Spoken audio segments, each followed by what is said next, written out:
Hello friend, welcome back to my channel RWA की चोरी। जैसा कि आप सबको पता है कि नायक सीरीज़ स्टार्ट है और हम लोग नायक सीरीज़ के प्रैक्टिस सेट नंबर 24 का सुपर फास्ट रिवीजन करने जा रहे हैं। तो चलिए सीधी बात नो बकवास करते हैं अपनी क्लास को स्टार्ट। पहला क्वेश्चन क्या है कि शास्त्रीय नृत्य के राष्ट्रीय पुरस्कार को अभिनंदन सरोजा अवार्ड कहते हैं। सरोजा अवार्ड कहते हैं। और ये अभिनंदन सरोजा अवार्ड ये सरोजा वैद्यनाथन के बर्थडे पर दिया जाता है। और भरतनाट्यम की कोरियोग्राफर थी। भरतनाट्यम की ये कोरियोग्राफर थी। और इनकी बहू कौन है? तो बहू का नाम है रमा वैद्यनाथन, जो कि भरतनाट्यम डांस से संबंधित है। भरतनाट्यम डांस से ये संबंधित है।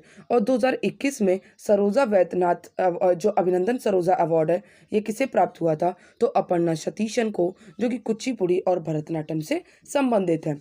नेक्स्ट है क्वेश्चन नंबर सेकंड क्या है कि जो बस्तर गोचा है वो छत्तीसगढ़ और उड़ीसा की मिश्रित समृद्ध संस्कृति को सामने लाता है। मिश्रित संस्कृत समृद्धि को ये सामने लाता है। इसका अन्य नाम क्या है? तो चेरचेरा उत्सव है। क्या नाम है? चेरचेरा उत्सव। अब छत्तीसगढ़ के उत्सव देखते हैं। तो सबसे पहला हरेली महोत्सव, और कौन सा हो गया? तो तीजा महोत्सव, भड़ई महोत्सव, राजिम कुंभ, और कौन सा? बस्तर दशहरा, पोलिया उत्सव और कजरी उत्सव। ये सारे उत्सव जो हैं ये किस राज्य में मनाए जाते हैं? तो ये छत्तीसगढ़ में मनाए जाते हैं। नेक्स्ट है कि रथ यात्रा किस राज्य में मनाई जाती है? तो उड़ीसा में। माधवपुर में मेला कौन सा लगता है? कहाँ लगता है? तो गुजरात में। और कौन सा? शूलिनी मेला, जो कि कहाँ लगता है? ये हिमाचल प्रदेश में लगता है। नेक्स्ट है क्वेश्चन नंबर थर्ड क्या है कि ऑटोबायोग्राफी ऑफ अ योगी ये किसकी आत्मकथा है? तो ये किसकी आत्मकथा है? ये परमहंस योगानंद की ये आत्मकथा है। और ऐसे ही स्वामी दयानंद सरस्वती ने कौन सी बुक लिखी थी? तो सत्यार्थ प्रकाश लिखी थी 1875 में, जो कि हिंदी में लिखी थी। नेक्स्ट है क्वेश्चन नंबर 4 क्या है कि प्लेनेट ड्रम के लिए ग्रैमी अवार्ड से किसे सम्मानित किया गया था? तो ग्रैमी अवार्ड से जाकिर हुसैन को सम्मानित किया गया था। अब आते हैं कुछ एल्बम देख लेते हैं। तो रविशंकर की एल्बम ऐसे कौन सी है? तो ईस्ट मीट वेस्ट है। फाल्गुनी शाह की कौन सी है? अ कलरफुल वर्ल्ड है। और TH विनायक राम की भी कौन सी है? तो इनकी भी कौन सी है? प्लेनेट ड्रम है। रिकी केस की कौन सी हो गई? तो डिवाइन टाइड्स हो गई एल्बम। शंकर महादेवन की कौन सी हो गई? तो दिस मोमेंट हो गई। और विश्व मोहन भट्ट की कौन सी हो गई? तो a meeting by the river हो गई। नेक्स्ट है क्वेश्चन नंबर 5 कि भारत के किस पड़ोसी देश की आधिकारिक भाषा दिवेही है? तो दिवेही भाषा किस देश की है? तो मालदीव की। अफगानिस्तान की भाषा पश्तो और दारी है। नेपाल की नेपाली है। म्यांमार की बर्मी है। लक्षद्वीप की माहे जेसरी महल है। और चाइना की कौन सी हो गई? तो मंदारिन हो गई। श्रीलंका की सिहिली हो गई। और भूटान की कौन सी हो गई? तो जोखका हो गई। नेक्स्ट है क्वेश्चन नंबर 6 कि संगीतकार पंचम दा के नाम से कौन प्रसिद्ध है? तो कौन प्रसिद्ध है? ये RD बर्मन, जिनको राहुल देव वर्मन कहते हैं। और इनकी पहली बार मूवी कौन सी आई थी? छोटे नवाब, जो कि 1961 में। नेक्स्ट है कि दिग्विजय भोसले ये कौन से वादक हैं? तो गिटार वादक हैं। बैजू बावरा, जो कि ध्रुपद गायन है। ओंकार नाथ ठाकुर, जो कि हिंदुस्तानी शास्त्रीय संगीत से संबंधित है। आफाक हुसैन, जो कि तबला वादक है। और रब्बी शेरगिल, जो कि पंजाबी म्यूजिक से है। इनका गाना कौन सा आया था? बुल्ला की जाना। नेक्स्ट क्वेश्चन नंबर 7 क्या है कि विश्व भारती नामक प्रसिद्ध शैक्षणिक संस्थान की स्थापना, जो कि 1921 में सांकी निकेतन पश्चिम बंगाल में किसने करी थी? तो रविन्द्रनाथ टैगोर जी ने करी थी।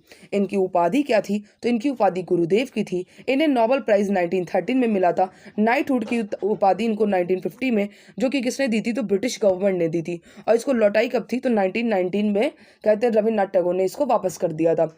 1919 में इसे वापस कर दिया था। और ये किस संगीत से संबंधित है? तो ये रविंद्र संगीत से संबंधित है, जो कि 2230 संगीत लिखे हैं। और ये टैगोर सांस भी कहते हैं। ऐसे ही रविंद्र भारती विश्वविद्यालय की स्थापना कब हुई? तो 1961 में हुई थी। अब आते हैं कि रविंद्र संगीत के कुछ कलाकार देखते हैं। तो सबसे पहला कलाकार कौन सा हो गया? तो ये लोग हैं लोपामुद्रा मिर्गा और कनिका बंदोपाध्याय। और फिर कौन हो गया? तो देवव्रत विश्वास हो गए। नेक्स्ट है क्वेश्चन नंबर 8। क्वेश्चन नंबर 8 क्या है कि ISS जूनियर विश्व कप 2023 में भारत ने कितने कहते पदक जीते हैं? तो भारत ने 17 पदक जीते हैं, जिसमें से 6 गोल्ड, 6 सिल्वर और 5 ब्रॉन्ज है। ये आयोजन कहाँ पे हुआ था? तो आयोजन इसका हुआ था चांगवोन। कहाँ पे आयोजन हुआ था? चांगवोन में हुआ था, साउथ कोरिया में। पहली बार ये आयोजन कब हुआ था? तो 2016 में हुआ था। ऐसे ही इंटरनेशनल शूटिंग स्पोर्ट्स फेडरेशन का मुख्यालय कहाँ पे है? तो ये कहाँ पे? जर्मनी, म्यूनिक में है। और इसकी स्थापना कब हुई थी? तो 1907 में हुई थी। कब हुई थी? 1907 में।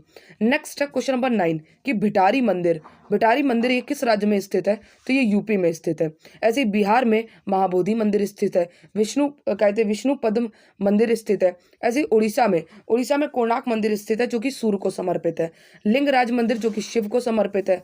मुक्तेश्वर मंदिर जो कि शिव को समर्पित है। और जो पुरी मंदिर है वो जगन्नाथ जी को समर्पित है। किसे? जगन्नाथ जी को समर्पित है। अब आते हैं कि यूपी में कौन कौन से मंदिर हैं? तो काशी विश्वनाथ का मंदिर, प्रेम मंदिर जो कि मथुरा में है, राम मंदिर जो कि अयोध्या में, बटेश्वर मंदिर जो कि आगरा में, और धम्मेक स्तूप जो कि कहाँ पे? सारनाथ में। कहाँ पे? सारनाथ में। अब आते हैं क्वेश्चन नंबर 10। क्वेश्चन नंबर 10 क्या है कि पूर्व पश्चिम गलियारा जो स्वर्णिम चतुर्भुज महाराजमार्ग का एक हिस्सा है, वो किन दो शहरों को जोड़ता है? तो ये सिलचर जो कि असम से लेके पोरबंदर गुजरात तक को जोड़ता है। नेशनल हाईवे 27 ईस्ट वेस्ट मतलब 3300 किलोमीटर का है। और ये एक दूसरे को कहाँ पे काटते हैं? तो ये एक दूसरे को कहाँ पे काटते हैं? तो झांसी में काटते हैं। उत्तर दक्षिण गलियारा कहाँ पे है? तो श्रीनगर और कोची को जोड़ता है, जो कि 4000 किलोमीटर है। ये चारों ही किसको कहाँ पे काटते हैं? तो ये झांसी में काटते हैं। कहाँ पे? झांसी में काटते हैं। सबसे लंबा नेशनल हाईवे कौन सा है? तो नेशनल हाईवे 44 है। और सबसे छोटा नेशनल हाईवे कौन सा है? तो नेशनल हाईवे 548B है। 548B है।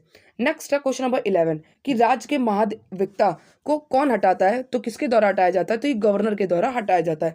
और राज्य के महाधिवक्ता कौन से भाग में है? तो भाग 6 में आर्टिकल 165 में। और ये राज्य सरकार का कानूनी सलाहकार होता है। राज्य सरकार का ये कानूनी सलाहकार होता है। नेक्स्ट है, अब आते हैं आर्टिकल 176 में क्या है? तो आर्टिकल 76 में क्या है? तो महान्यायवादी हैं। आर्टिकल 88 में क्या है? तो ये सदन में भाग ले सकते हैं। और आर्टिकल 105 में क्या है? तो इनकी शक्तियां हैं। ऐसे ही महाधिवक्ता जो कि आर्टिकल 165 में है और इनका कार्यकाल फिक्स नहीं होता है। और क्या कहते हैं, आर्टिकल 177 में ये भाग ले सकते हैं विधानमंडल में। और आर्टिकल 194 में क्या है? तो इनके पास पावर्स हैं। क्या है? पावर्स हैं। नेक्स्ट है क्वेश्चन नंबर 12 कि राज्य लोक सेवा आयोग के अध्यक्ष का कार्यकाल कितना होता है? तो कितना होता है? 6 वर्ष या 62 वर्ष होता है, जो पहले पूरा हो जाए। और इनकी नियुक्ति कौन करता है? तो राज्यपाल करते हैं। अब आते हैं आर्टिकल 312 में क्या है? तो ये अखिल भारतीय सेवा है। और आर्टिकल 315 में क्या है? तो यूपीएससी और स्टेट कहते हैं पब्लिक सर्विस कमीशन का गठन हुआ था। नेक्स्ट है कि आर्टिकल 316 में क्या है? तो आर्टिकल 316 में इनके सदस्य कार्यकाल और नियुक्ति है। और आर्टिकल 317 में क्या है? तो सदस्य को हटाया जाए और निलंबित किया जाए, ये आर्टिकल 317 में है। नेक्स्ट है क्वेश्चन नंबर 13। क्वेश्चन नंबर 13 क्या है कि हिमाचल प्रदेश अस्तित्व में कब आया था? तो ये कब आया था? ये 25 जनवरी 1971 को आया था। जब अपने भारत के राज्य का पुनर्गठन हुआ तो कितने 14 राज्य और 6 यूटी का गठन हुआ था 1956 को। अब आते हैं कि अरुणाचल प्रदेश कब आया अस्तित्व में? तो 20 फरवरी को आया था। कब आया था? 20 फरवरी को आया था। और क्या कहते हैं, गोवा कब आया था? तो गोवा आया था 30 मई को आया था 1987 में। और अरुणाचल प्रदेश का पुराना नाम क्या है? तो नेफा है। नेफा जो कि नॉर्थ ईस्ट फ्रंटियर एजेंसी है। ऐसे ही महाराष्ट्र और गुजरात ये 1960 में बने थे। नागालैंड 1963 में बना। पंजाब हरियाणा 1966 में बना। मेघालय, त्रिपुरा और मणिपुर ये कब बना? तो 21 जनवरी 1972 को बना था। 21 जनवरी 1972 को बना था। नेक्स्ट है क्वेश्चन नंबर 14। क्वेश्चन नंबर 14 क्या है कि आर्टिकल 371H में क्या है? तो आर्टिकल 371H में है कि कानून और व्यवस्था के संबंध में और उसके संबंध में अपने कार्यों के निर्वहन के संबंध में राज्यपाल के पास किस राज्य में विशेष जिम्मेदारी है? तो किस राज्य में विशेष जिम्मेदारी है? अरुणाचल प्रदेश में। ये आर्टिकल 71H में है। ऐसे आर्टिकल 71A में क्या है? तो नागालैंड की विशेष कहते हैं जिम्मेदारी है। बी में क्या है? तो असम की। सी में क्या है? तो एमपी की। और डी में क्या है? तो आंध्र प्रदेश और तेलंगाना की है। और एफ में क्या है? तो एफ में किसकी है? तो सिक्किम की है। किसकी? सिक्किम के प्रावधान है। और जी में मिजोरम के प्रावधान है। आई में गोवा के हैं और जे में कर्नाटक के हैं। नेक्स्ट है क्वेश्चन नंबर 15। क्वेश्चन नंबर 15 क्या है कि आर्टिकल 371A में क्या है? तो 371A में क्या है? 371 में ए में क्या कहते हैं, नागालैंड के लिए विशेष प्रावधान है। ऐसे ही सी में क्या कहते हैं, मणिपुर के लिए। एफ में किसके लिए? तो सिक्किम के लिए। और जी में किसके लिए? तो मिजोरम के लिए। किसके लिए? मिजोरम के लिए प्रावधान है। नेक्स्ट है क्वेश्चन नंबर 16। क्वेश्चन नंबर 16 क्या है कि भारत के प्रथम मुख्य चुनाव आयुक्त कौन थे? तो ये कौन थे? सुकुमार सेन थे। सेकंड नंबर पे कौन है? तो कौन है? केवी के सुंदरम है, जो ये दूसरे नंबर के थे। चुनाव आयोग जो कि 25 जनवरी 1950 को स्थापित हुआ, और चुनाव आयोग जो कि हेडक्वार्टर कहाँ पे है? तो न्यू दिल्ली में। इसमें 3 सदस्य होते हैं, जिसमें से एक मुख्य चुनाव आयुक्त होता है जिसका कार्यकाल 6 वर्ष या 65 वर्ष होता है, और दो क्या कहते हैं? चुनाव आयुक्त होते हैं जिनका कार्यकाल 6 वर्ष या 62 वर्ष होता है। सबसे पहले 1989 में इसमें एक सदस्य थे, 1989 में इसमें एक सदस्य थे। फिर 1989 19 में 90 में इसमें कितने सदस्य आ गए? तो 3 सदस्य आ गए। फिर 1990 और 93 में फिर एक सदस्य हो गए, और 1993 से वर्तमान में अब 3 सदस्य ही हैं। पहली महिला कौन है? क्या कहते हैं? मुख्य चुनाव आयुक्त तो रमा देवी हैं, जो कि 1990 में बनी थी। और इन्हें नियुक्त कौन करते हैं? तो प्रेसिडेंट करते हैं। और 18 वर्षीय आयु ये मतदान का अधिकारी कौन से संविधान संशोधन से हुआ? तो 61वां संविधान संशोधन 1979 के तहत से हुआ था।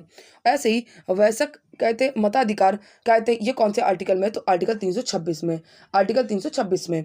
नेक्स्ट है क्वेश्चन नंबर 17 कि अंतर्राज्यीय परिषद जो कि कौन से आर्टिकल में? तो आर्टिकल 263 में, और इसकी स्थापना 1990 में हुई थी। और इसको गठन किसके द्वारा किया जाता है? तो राष्ट्रपति के द्वारा। इसके हेड कौन होते हैं? पीएम होते हैं, और सभी राज्य के सीएम जो सदस्य होते हैं, और 6 कैबिनेट मंत्री भी सदस्य होते हैं। नेक्स्ट है क्वेश्चन नंबर 18 कि बंगाल अभियान विजय के बाद गियासुद्दीन तुगलक ने किसे निजामुद्दीन औलिया को संदेश भेजा कि उनके दिल्ली पहुंचने से पूर्व वह दिल्ली छोड़ दें। तब निजामुद्दीन औलिया ने कहा था कि हुजूर दिल्ली दुरुस्त है, हुजूर दिल्ली दुरुस्त है। अब आते हैं कि गियासुद्दीन तुगलक का जो कार्य शासन काल था वो 1320 से लेकर 25 तक था, और इन्हें मलिक गाजी की उपाधि किसने दी थी? तो अलाउद्दीन ने दी थी, और नहरों का निर्माण करने वाला ही पहला शासक था, नहरों का निर्माण करने वाला पहला ये शासक था। अब आते हैं क्वेश्चन नंबर 19 में कि मोहम्मद बिन तुगलक दिल्ली की गद्दी पर कब बैठा? तो ये दिल्ली की गद्दी पर 1325 में बैठा था। सबसे शिक्षित था, इसका नाम, और इसको जूना खा भी कहते थे और उलुग खा भी कहते थे। नेक्स्ट है क्वेश्चन नंबर 20 कि एमबीटी मतलब मोहम्मद बिन तुगलक की जो राजधानी थी वो दौलताबाद से उसने स्थानांतरित कर दी थी देवगिरी, जो कि महाराष्ट्र में 2327 ईस्वी में कर दी थी। और 1329 में उसने टोकन सांकेतिक मुद्रा चलाई।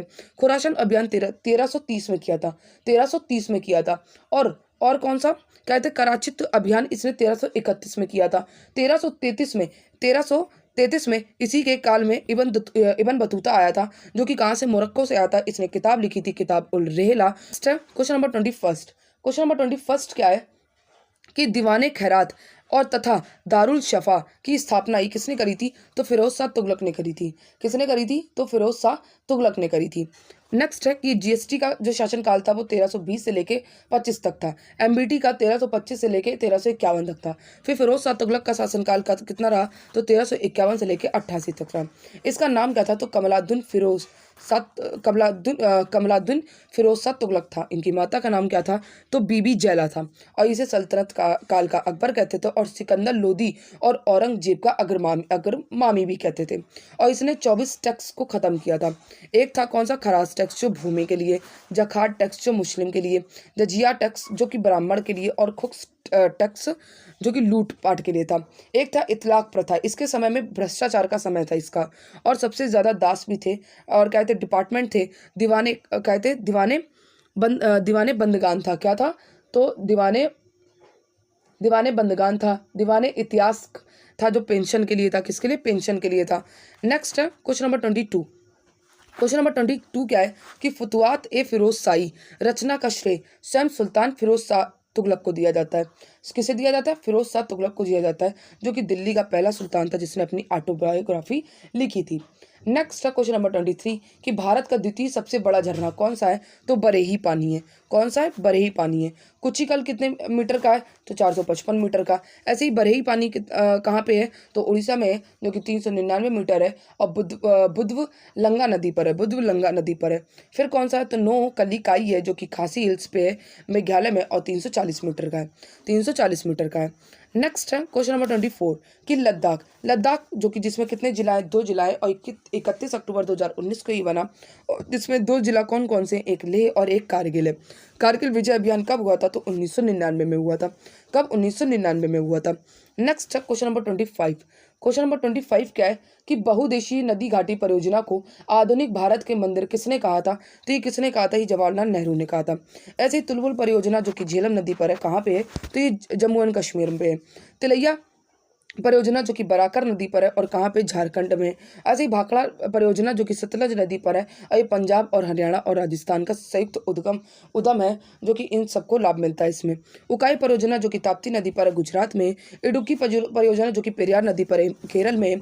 कोयना परियोजना जो कि कोयना नदी पर है महाराष्ट्र में। माता टीला परियोजना जो कि बेतवा नदी पर है यूपी एमपी में। और नाथपा झाकरी कहते परियोजना जो कि सतलज नदी पर है और ये हिमाचल प्रदेश में। नेक्स्ट है क्वेश्चन नंबर 26 कि लक्षद्वीप समूह का सबसे दक्षिणी भाग कौन सा है? तो ये कौन सा है दक्षिणी भाग? ये मिनिकॉय है। ये कहाँ पे? लक्षद्वीप तो अरब सागर में 36 द्वीप हैं और ये कितने एरिया में है? तो ये 32 किलोमीटर एरिया में। सबसे बड़ा द्वीप इसमें कौन सा है? तो एंड्रोट है। सबसे छोटा द्वीप कौन सा है? तो बिट्रा है। और सबसे कदमत द्वीप कौन सा है? तो इलायची द्वीप है। कौन सा द्वीप है? ये इलायची द्वीप है। नेक्स्ट है क्वेश्चन नंबर 27 कि चंद्रमा और पृथ्वी के बीच की दूरी कितनी है? तो 3,84,000 किलोमीटर है, मतलब 3.84 इंटू 10⁵ किलोमीटर है। और ब्लू मून कब होता है? तो एक मंथ में 2 बार जब पूर्णिमा होती है तो उसे ब्लू मून कहते हैं। चंद्र दिवस ये कितने मतलब घंटे का होता है? तो ये 24 घंटे 52 मिनट का होता है। और चंद्रमा पृथ्वी की परिक्रमा ये 27 दिन में कर देता है। ऐसे ही सूर्य का प्रकाश पृथ्वी पर कितने मिनट में पड़ता है? तो 8 मिनट 16 सेकंड में। चंद्रमा का प्रकाश ये 1.34 सेकंड में पड़ जाता है। ऐसे ही चंद्रमा में जो शांत समर है, क्या है? कहाँ पे शांत समर? कहाँ पे? तो चंद्रमा में, जिसे सी ऑफ ट्रैंक्विलिटी भी कहते हैं। ऐसे ही अक्षीय झुकाव इसका कितना है? तो 6.7 डिग्री का है। किसका? चंद्रमा का। ऐसे ही इसका गुरुत्वाकर्षण जो कि पृथ्वी का 1/6 है। और पृथ्वी और चंद्रमा के बीच का जो स्पेस है उसे क्या कहते हैं? तो सिसलूनर कहते हैं। क्या कहते हैं? सिसलूनर कहते हैं। नेक्स्ट है क्वेश्चन नंबर 28 कि कहते हैं एंजेल का नियम बताता है कि कि क्या कहते हैं? उपभोक्ता की आय और मांगी जाने वाली मात्रा के बीच के संबंध को ये बताता है। जब आय बढ़ती है तो बजट का काम कहते हैं भाग भोजन पर खर्च करता है। नेक्स्ट है क्वेश्चन नंबर 29। क्वेश्चन नंबर 29 क्या है कि अंतरिम बजट 2024 में किस मंत्रालय को सबसे अधिक बजट आवंटित किया गया है? तो ये रक्षा मंत्रालय को किया गया है। और रक्षा मंत्रालय को किया गया है कितने और अंतरिम बजट कितनी बार आया? तो 6 बार आया। नेक्स्ट है कि इनको कितना बजट आवंटित किया गया? तो 6.2 लाख करोड़ रुपए। और पहले क्या कहते हैं, इसके पहले भी क्या निर्माण हुए थे? तो IIT-IIM 7 बनाए जाएंगे, IIM 7 बनाए जाएंगे, एम्स 15 बनाए जाएंगे और 1 करोड़ घर मुफ्त बिजली 300 यूनिट मिलेगा। और कहते हैं ऐसे ही दूसरा क्या कहते हैं सबसे ज़्यादा आवंटित बजट किसे मिला? तो सड़क परिवहन को 2.78 लाख करोड़ रुपए का। तीसरा किसे मिला? तो रेल मंत्रालय को 2.5 करोड़ का। और चौथा बजट किसे मिला? तो रेल मंत्रालय को, जो कि 1.77 करोड़ का मिला था। क्वेश्चन नंबर 30 कि अंतरिम बजट 2024 कितने दिशा निर्देशकों पर आधारित है? तो कितने दिशा निर्देशकों पर आधारित है? ये 5। कौन कौन से? सामाजिक न्याय, गरीब, युवा, महिला, अन्नदाता, बुनियादी ढांचा, प्रौद्योगिकी और कौन सा हो गया? तो जनसांख्यिकी चुनौती हो गया। नेक्स्ट है क्वेश्चन नंबर 31 कि 2024-25 में राजकोषीय घाटा GDP 5.1% रहने का अनुमान है। और इसमें 2024-25 बजट में एक 3D आया, ट्रिनिटी आया। ये 3D क्या है? तो डेमोग्राफी, डेमोक्रेसी और डाइवर्सिटी है। नेक्स्ट है क्वेश्चन नंबर 32 कि निम्नलिखित में से कौन सी दाब की इकाई नहीं है? तो कौन सी नहीं है? न्यूटन किसकी है? तो बल की है। और दाब की इकाई कौन कौन सी होगी? पास्कल, मिमी, HG और टॉर हो गई। मिमी HG जो कि रक्तदाब में होती है, किसमें? रक्तदाब की होती है। नेक्स्ट है क्वेश्चन नंबर 33 कि ब्रह्मांड में 2 निकायों के बीच गुरुत्वाकर्षण का बल किस पर निर्भर नहीं करता है? तो किस पर नहीं करता है? उनके द्रव्यमानों का योग इस पर नहीं करता है। नेक्स्ट है क्वेश्चन नंबर 34 कि मानव खोपड़ी में कितनी अस्थियां मौजूद होती हैं? तो कितनी अस्थियां मौजूद होती हैं? 22। फेशियल चेहरे पर कितनी होती है? 14 होती हैं। और चपटी कितनी होती है? तो 8 होती हैं। और कान की कितनी होती हैं? तो 6 होती हैं। जीभ की कौन सी होती है? तो एक हायोड होती है। सबसे मजबूत हड्डी कौन सी होती है? तो मैंडिबल होती है, जो कि जबड़े की हड्डी होती है। कहाँ की? जबड़े की हड्डी होती है। पसली कितनी होती है? 25 होती है। रीढ़ कितनी होती है? तो 26 होती हैं। और 29 + 25 + 26 ये कौन सी हड्डियाँ होती हैं? तो एक्सियल बोन्स होती हैं। कितनी? 80 होती हैं, जो कि अक्षीय अस्थियाँ होती हैं। नेक्स्ट है क्वेश्चन नंबर 35 कि पौधों में लचीलापन निम्नलिखित में से किस ऊतक के कारण होता है? तो किस ऊतक के कारण होता है? ये कोलेन काइमा के कारण होता है। कोलेन काइमा के कारण होता है। ऐसे ही जाइलम क्या होता है? जो कि जड़ द्वारा भोजन कहते भेजा जाता है। और फाइलम क्या होता है? जो पत्तियों द्वारा भोजन भेजा जाता है। नेक्स्ट है क्वेश्चन नंबर 36 कि चाओ इट और बकमिंस्टर फुलडीन और ग्राफीन किस तत्व से संबंधित है? तो किस तत्व से संबंधित है? ये कार्बन से। कार्बन का अपरूप क्या होता है? तो हीरा, ग्रेफाइट और फुलडीन होता है। नेक्स्ट क्वेश्चन नंबर 37 कि G7 शिखर बैठक कहाँ आयोजित की जाएगी? तो कहाँ आयोजित की जाएगी? इटली में। G7 की अध्यक्षता आप कौन करेगा? इटली करेगा। G7 की स्थापना जो कि 1975 में हुई थी। नेक्स्ट क्वेश्चन नंबर 38 कि किस देश ने T20 विश्व कप के लिए पूर्व भारतीय क्रिकेटर अभय शर्मा को कोच नियुक्त किया है? तो ये युगांडा ने किया। किसने? युगांडा ने। युगांडा की राजधानी कंपाला और क्या कहते हैं इसकी मुद्रा कौन सी हो गई? तो शीलिंग हो गई। नेक्स्ट है क्वेश्चन नंबर 39 कि हाल ही में पंडित लच्छू महाराज पुरस्कार से किसे सम्मानित किया जाएगा? तो किसे किया जाएगा? सायरा बानो को और हेमा मालिनी को। हेमा मालिनी को। नेक्स्ट है क्वेश्चन नंबर 40 कि उत्तर प्रदेश के अमेठी के फुर्सतगंज रेलवे स्टेशन को अब किस नाम से जाना जाएगा? तो तापेश्वर नाथ कायदे धाम को जाना जाएगा। नेक्स्ट है कि ऐसी जायज शहर जो कि गुरु गोरख धाम कहलाया जाएगा। अकबरगंज को माँ कालीकन धाम कहलाया जाएगा और निहालगढ़ को महाराजा बिजली पासी कहलाया जाएगा।